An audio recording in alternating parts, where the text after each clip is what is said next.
Bismillahirrahmanirrahim. Wassalatu wassalamu ala Rasulillah wa ala alihi washabbihi wa mawala. Amma ba'du, faqad qala al-musannif rahimahullah ta'ala wa nafa'ana bi ulumi wa man bi asrafid darin. Amin ya rabbal alamin. Bismillahil Fatihah. A'udzu billahi minasyaitonir rajim. Bismillahirrahmanirrahim. Alhamdulillahirabbil alamin arrahmanir rahim maliki yaumiddin. Iyyaka na'budu wa iyyaka nasta'in. Ihdinas siratal mustaqim. Siratal ladzina an'amta 'alaihim ghairil maghdubi 'alaihim waladdallin. Amin. Bismillahirrahmanirrahim. Paslun. Ini suatu pasal yang insyaallah akan menjelaskan tentang zakat fitrah yang memang suatu kewajiban juga yang sangat erat kaitannya dengan puasa. Sebagaimana di dalam hadis bahwa puasa itu terkatung-katung kalau belum dihantarkan dengan zakat fitrah. Nah, maka dari itu agar zakat fitrah kita itu sah, insya Allah jadi pengantar ibadah puasa kita yang nanti diterima oleh Allah Subhanahu wa Ta'ala, harus kita ketahui ilmunya. Sebelumnya perlu diketahui bahwa yang namanya zakat fitrah itu hukumnya wajib ya. Ini sama dengan puasa. Itu pada tahun kedua Hijriah setelah hijrah pastinya ya. Jadi di Mekah belum ada kewajiban zakat fitrah, puasa juga belum. Begitu hijrah ke Madinah Rasulullah, khususnya di tahun kedua, nah disitulah diwajibkan puasa juga zakat fitrah. Secara khususnya sebagaimana sebuah hadis parodo Rasulullah sallallahu alaihi wasallam shadaqatal fitri ala zakari wal unsa wal hurri wal mamluk so'an min tamarin au so'an min syairin. Rasulullah sallallahu alaihi wasallam sudah mewajibkan akan sedekah fitrah, maksudnya zakat fitrah, baik atas laki-laki maupun perempuan, merdeka termasuk orang budak, satu so dari kurma atau dari gandum juga sama ya. Nanti berapa tuh ukuran satu so ya. Dan karena yang namanya zakat fitrah itu hukumnya wajib, maka pasti banyak pula keuntungannya. Di antaranya sebagaimana hadis dalam kitab Duratun Nasihin, man ato, siapa orang yang memberikan shadaqatal fitri, sedekah fitri, karena maka adalah lau baginya bikuli habatin, dengan sebab setiap satu butir yutiha yang ia berikannya sabuuna alfa qasrin, 70.000 gedung. Tulukuli qasrin, panjang atau jarak setiap gedung, ma bainal masyriqi, itu antara masyriq wal maghribi dan maghrib. Jadi siapa aja ya yang mengeluarkan zakat fitrah, maka setiap butirnya itu yang ia berikan dibalas 70.000 gedung. Nah, makanya zakat fitrah itu kudu beras, makanan pokok, supaya ada hitungannya per biji itu ya. Sedangkan setiap gedung itu jaraknya dengan gedung yang lain ya, itu antara masyriq dan maghrib. Masyriq itu ujung wetan lah, maghrib ujung kulon. Itu satu gedung ke gedung yang lainnya. Bagaimana kalau sampai tadi 70.000? Nah, dalam hadis yang lain, sebagaimana tadi sempat disinggung, shaumul abdi, puasa seorang hamba, mu'allakun, itu digantungkan baina sama antara langit wal ardi dan bumi, hatta yu'adda, sehingga ditunaikan shadaqatul fitri, shadaqah fitrah atau zakat fitrah.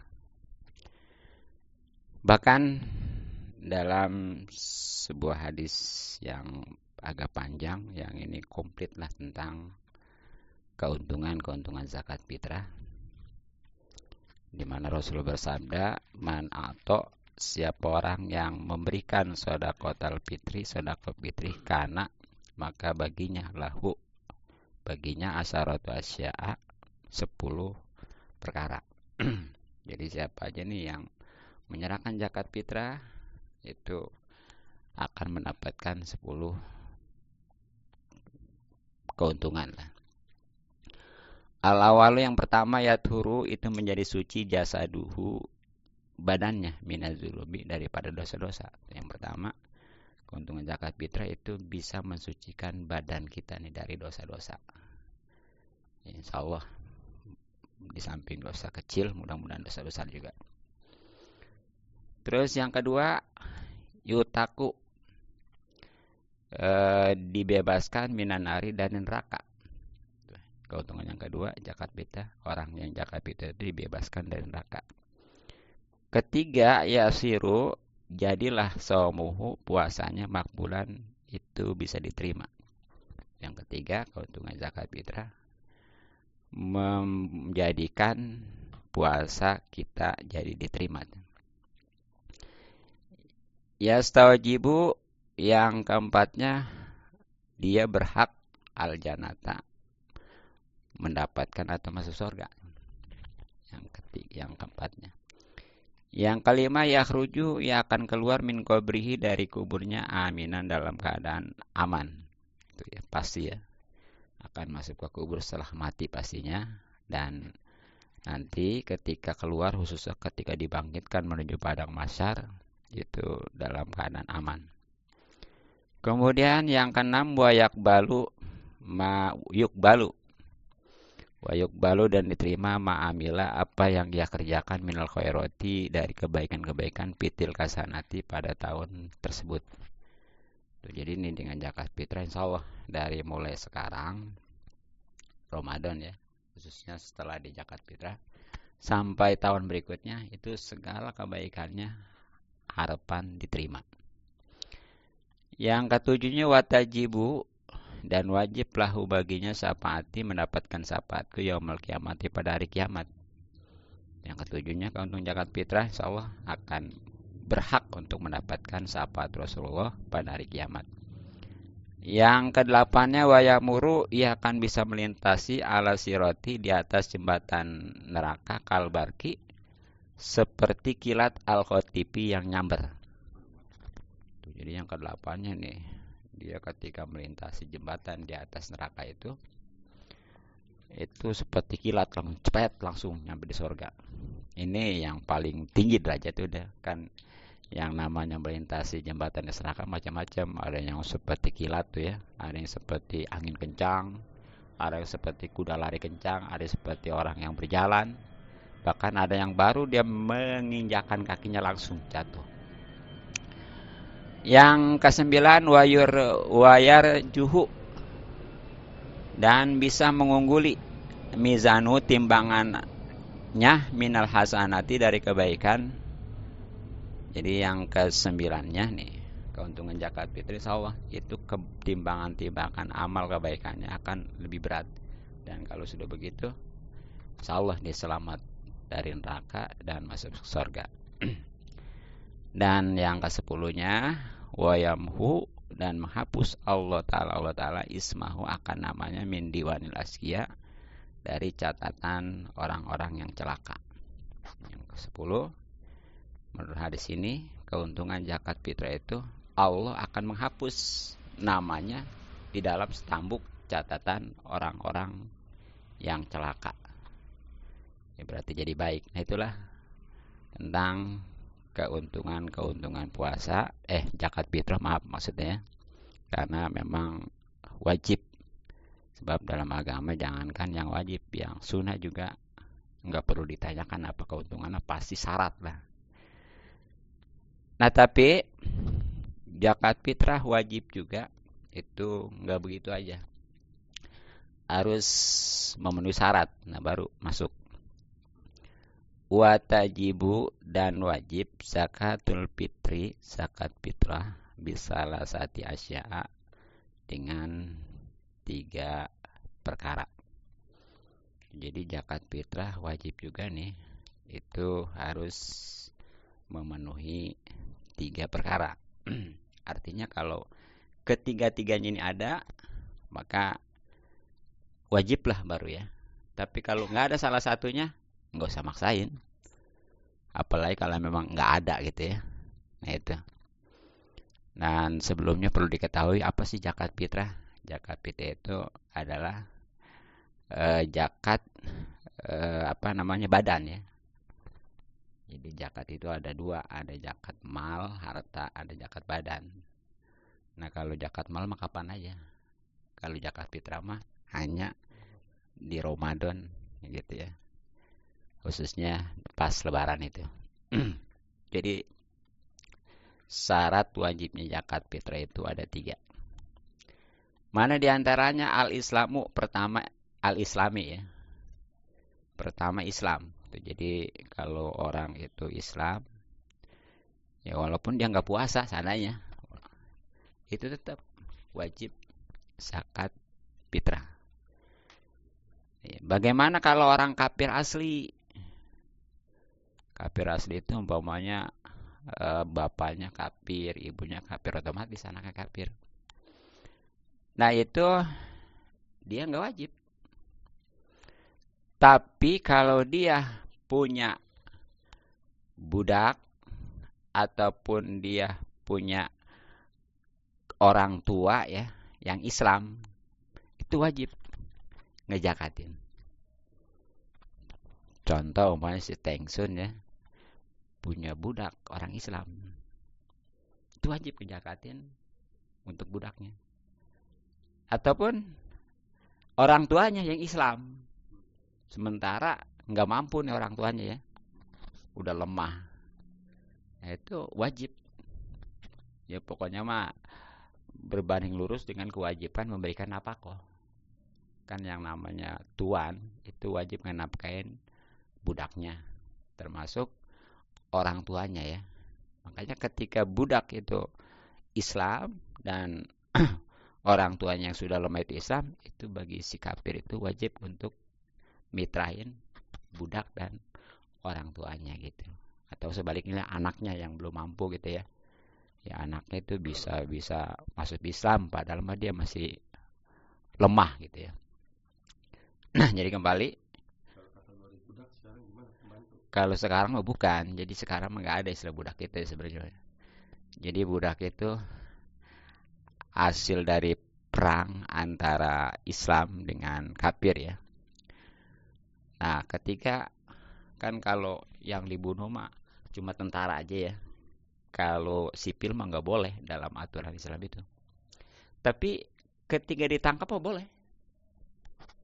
Jadi umpamanya nih orang yang udah tua, anak-anak gitu ya, atau perempuannya kan nggak wajib perang tuh, itu ketangkep. Nah itu boleh dijadikan 3 hal. 1, dia boleh dijadikan tukaran dengan tentara Islam yang ketangkep, gitu ya, barter namanya ya. Nah kedua, dia dibebaskan begitu aja dengan catatan biasanya kalau memang dia punya kemampuan berbahasa atau nulis ya, itu ngajarin sekian lama ke umat Islam gitu. Dan yang ketiga itulah yang tetap dia jadi budak. Jadi budak itu boleh dijual belikan. Dan hasil usahanya juga itu untuk tuannya. Itu kan kalau pembantu maka agak kan ya. Gitu. Makanya pembantu itu bukan budak. Jangan seperti opini umumnya. Pembantu dianggap budak kayaknya apa namanya, dia semuanya aja gitu. Nauzubillah min dzalik. Itu yang pertama ya, kudu Islam. Yang kedua, wa bi guru bisyamsi, dan dengan sebab terbenamnya matahari min akhiri yaumi min syahri Ramadana, dari akhir hari di bulan Ramadan.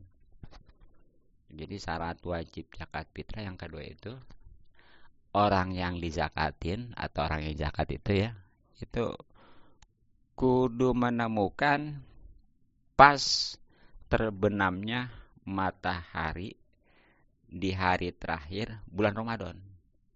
Artinya dia mendapatkan akhir Ramadan dan awal Syawal. Itu sebenarnya mah wajibnya di situ. Yang namanya zakat fitrah mulai wajibnya. Wajibnya Mulai pas maghrib. pas maghrib. Iya. Kalau sekarang Nah, zakat, iya bagus pertanyaan itu ya. Jadi pada dasarnya tadi yang namanya zakat fitrah kan wajib. Nah, adapun mengeluarkannya ini kebagi 5. 1 mubah, boleh-boleh aja ya, sah. Ini khususnya dari sekarang, bahkan dari awal Ramadan. Yang penting udah masuk Ramadan. Nggak boleh kalau sebelum Ramadan malah saya mah mau ada nih mau zakat, nggak boleh. mentang-mentang. Iya, mentang-mentang itu. Nggak sah ya. Itu ya yang mubah tuh boleh-boleh aja ya, dan sah tahu ilmunya. Yang kedua wajib tadi tuh mulai maghrib nyampe subuh. Yang ketiganya sunnah dari subuh sampai pelaksanaan sholat id, Idul Fitri maksudnya ya. Makanya itu kalau sholat Idul Fitri mah sunnahnya itu rada dilambatin supaya waktu zakat fitri itu lebih luas. Iya, dan makanya juga kan kalau Idul Fitri mah kita sunnah makan dulu ya. Iya. Beda dengan Idul Adha. Justru dia mah harus lebih getap. Tujuannya supaya masa kurban itu lebih luas, karena kan kurban itu harus setelah sholat id. Dan makanya juga dia makan sunahnya jangan makan dulu. Begitu ya. Itu jadi itu. Nah makanya nggak wajib nih. Makanya tetap wajib dikeluarin zakat fitrah dari orang yang meninggal setelah maghrib. Wajib kudu dijakatin tuh. Apa sebabnya? Sebab dia sudah menemukan akhir Ramadan dan awal Syawal. Tuh. Nggak wajib kalau yang dilahirkannya habis maghrib mah. Karena dia hanya mendapatkan awal Syawal, nggak mendapatkan akhir Ramadan. Nah baru nih, bagaimana kalau lahirnya sebelum maghrib? Nah itu wajib dipitrain. Apa sebabnya? Dia pasti mendapatkan akhir Ramadan dan awal Syawal. Bagaimana kalau meninggal sebelum maghrib? Apalagi dari sekarang ini. Jelas nggak wajib. Karena dia itu memang pasti nggak bakal mendapatkan awal Syawal gitu ya. Ya akhir Ramadan juga kagak kan gitu ya. Nah jadi itu. Dan yang ketiganya, syarat wajibnya zakat fitrah yaitu wujudil fadli. Kudu ada kelebihan ankutihi dari makan pokoknya, wakuti iyalihi dan makan pokok keluarganya, bizalikal yaumi pada hari tersebut. Tuh, jadi syarat yang ketiga nih, zakat fitrah wajib juga itu kalau memang ada kelebihan. Ya. Maksudnya bagi orang yang zakat fitrah berupa makanan pokok dan juga kelebihan dari makan pokok keluarganya di hari itu tuh, maksudnya di malam dan hari raya Idul Fitri. Katakan gini, seandainya ini dalam satu keluarga dia memerlukan beras katakan 3 liter ya, kalau lebihnya 3,5 liter berarti itu hanya 1 porsi. Kalau 7 liter berarti 2 porsi dan seterusnya. Tapi ini jangan jadi ukuran. Bagaimana dengan orang kaya? Kan orang kaya biasanya mah beras mah dia mah belinya pas-pasan ya, kadang-kadang nggak beli beras karena dia mau makannya di restoran gitu ya. Beli aja lah saja gitu ya. Nah tetap dia wajib, jadi itu mah kudu kalau punya mobil mah harus dijual. Yang nggak mungkin kan ngejual mobil gara-gara zakat fitrah, tinggal hargain aja gitu. Nah terus apalagi motor mah ya mungkin iya. Nah jadi itu ya, jadi caranya gitu tuh. Nah terus prakteknya gimana nih zakat fitrah itu?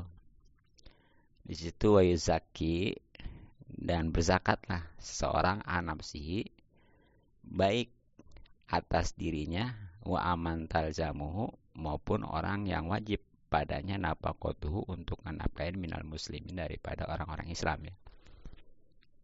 Tuh, jadi mekanismenya itu sebenarnya mah yang wajib ngejakan itu kepala keluarga, suami.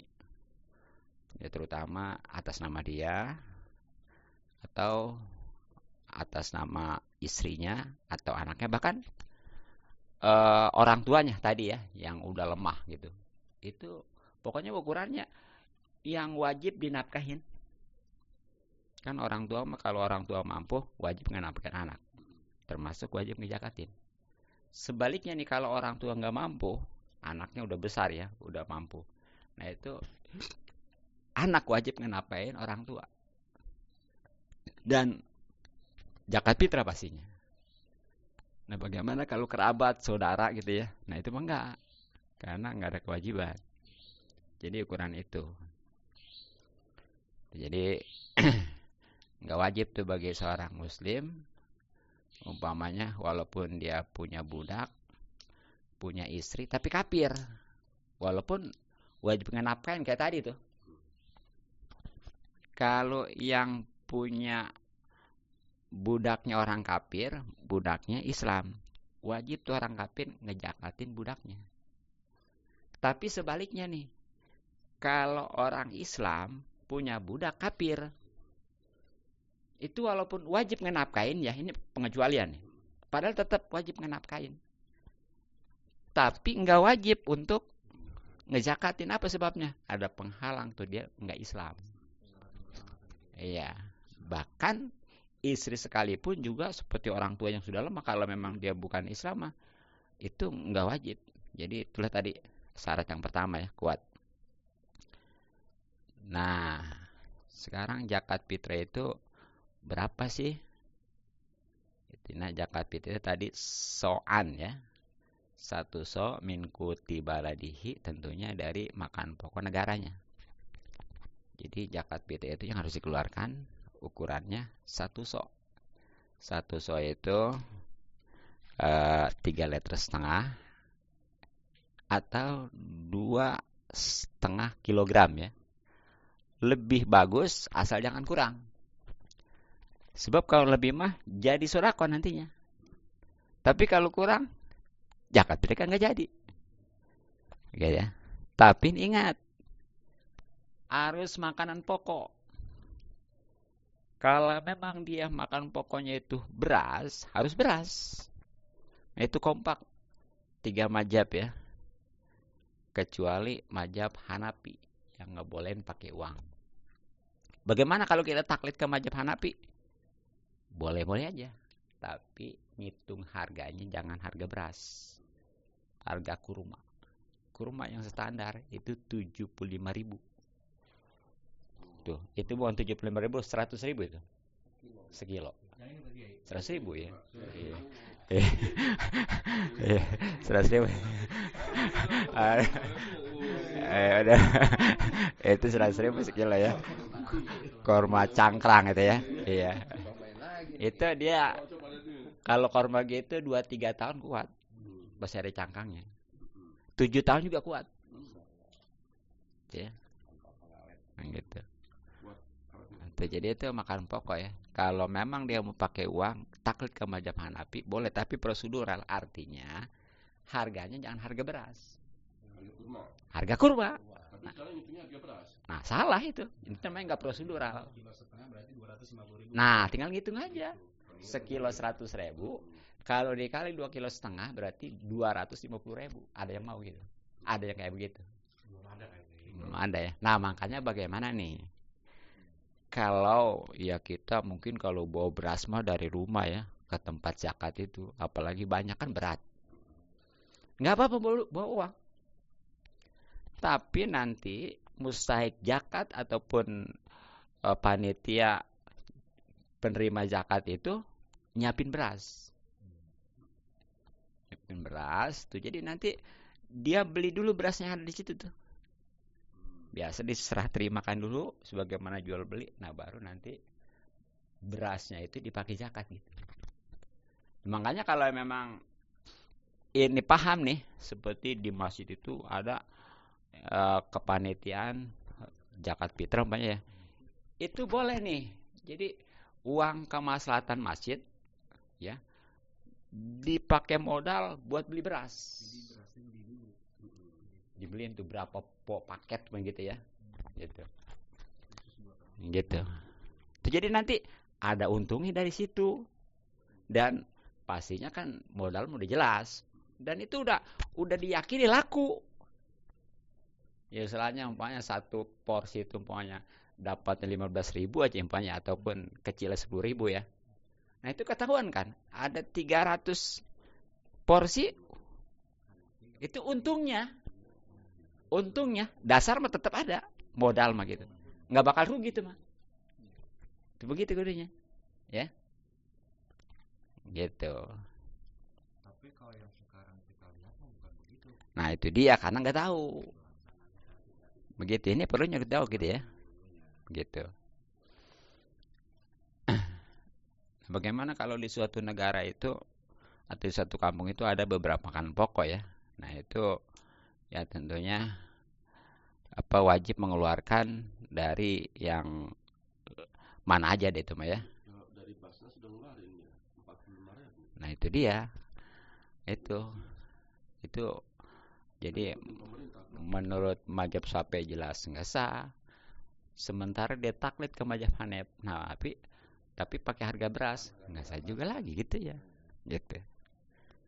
Ya, makanya ya, makanya apa-apa juga itu kudu paham tahu ilmunya ya.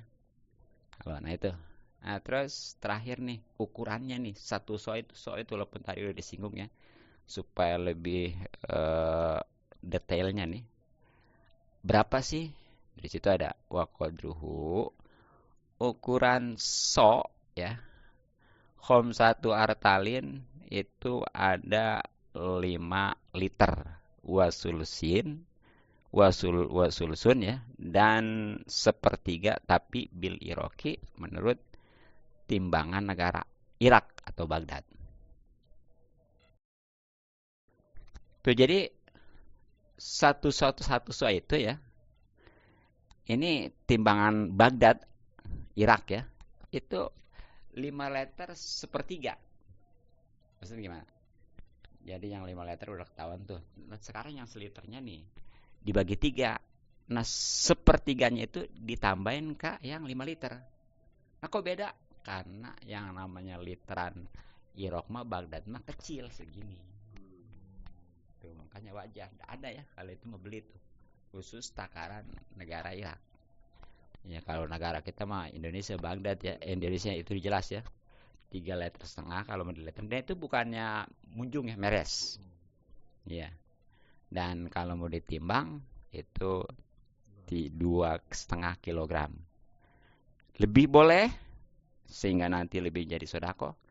Asal jangan kurang. Dan yang harus diperhatikan lagi dalam zakat fitrah itu adalah yang terbaik. Itu jangan umpamanya makan mah gitu ya. Berasnya yang 20.000. Gila zakat fitrah yang 12.000 gitu ya. Iya. Nah itu ya. Jadi jangan sampai gitu.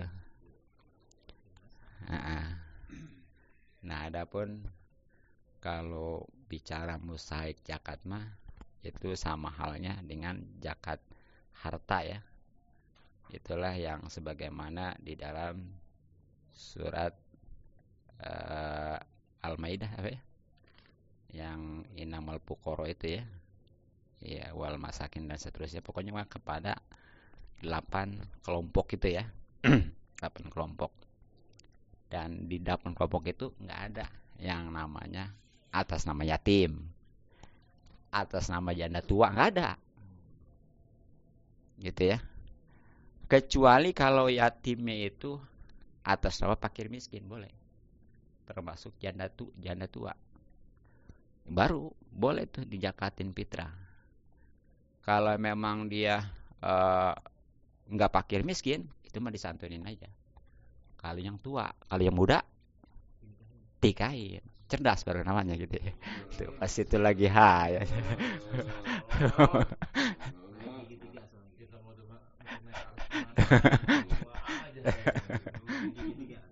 Kayak di penghujung hiburan ya gitu ya. Biar jasa. Iya. Bener. Bukan ngasih zakat fitrah kan dia difitrahin itu mah ya. Gitu ya. Iya. Nah, jadi tuh kayak ke orang tua yang udah lemah ya, itu jangan dijakatin, itu jangan dikasih zakat ke dia, jangan. Kudunya mah kita ngejakatin. Ini kadang-kadang mah suka ada.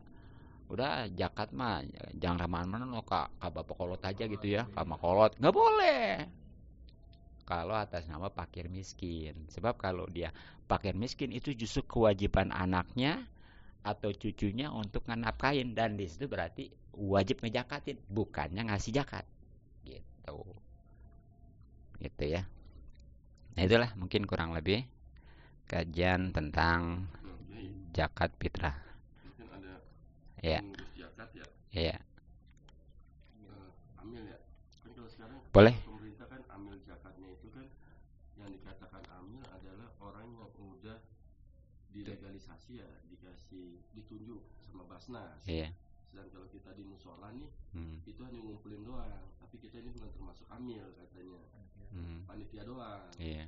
Jadi katanya itu sekarang saat ini ya kita nggak boleh ngambil berhak atas zakat ini. Iya sebenarnya, makanya minimal ya supaya kita diakui sebagai amil nih, yang mengumpulkan, yang membagikan ya terus ya, itu kita minimal rekomendasi ke KUA tuh. Iya, seandainya nggak ada dari pusat nih, khususnya dari Menak Kabupaten gitu ya. Nah minimal tuh kita ngerekomendasi ke KUA.